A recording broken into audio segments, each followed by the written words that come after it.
پاک ہے وہ ذات. میں نے کہا ہونا تو یہ چاہیے تھا کہ اللہ تعالیٰ بجائے کہ اپنا نام لاتا حبیب علیہ السلام کے ذکر سے شروع کرتا. بڑا مقام تھا، جس ہستی کا ذکر آ رہا ہے اس کا ذکر شروع کر دیتا. لیکن نہیں، یہ قرآن نے اسلوب اور جگہ بھی بنایا ہے. سبحان الذی، پاک ہے وہ ذات جو لے گئی اپنے بندہ خاص کو. جب حضور سفر معراج پہ گئے اور واپس آ کر بتایا تو ابو لہب ابو جہل وہ کھلے کے کھلے رہ گئے.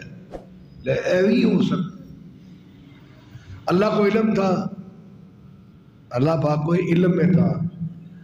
کوئی عالم ہو اس کا علم ہمیں پسند نہ ہو ہم اس کی تعریف نہیں کرتے. کوئی حسین و جمیل جتنا مرضی ہو، جتنا مرضی حسین و جمیل ہو، ہماری آنکھ نہیں اس کو پسند کر رہی، کہتا نہیں چھٹو جی اتنا حسن نہیں ہے. کوئی بندہ حسن اخلاق کا مالک ہو، اخلاق کریم مانا ہو، لیکن ہمیں پسند نہیں ہے. اللہ کو پتا تھا چاہنے والے بھی ہوں گے. جملوں پہ غور کیا کریں یار. اللہ کو علم تھا کہ چاہنے والے بھی ہوں گے. یا رسول اللہ تیرے چاہنے والوں کی خیال ہو.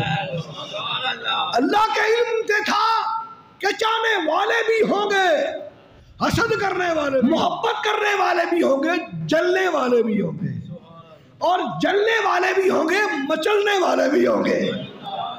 اللہ کے علم میں تھا کوئی معجزہ معراج سن کر خوش ہو جائے گا اور کسی کے منہ کے اوپر 12 بج جائیں گے.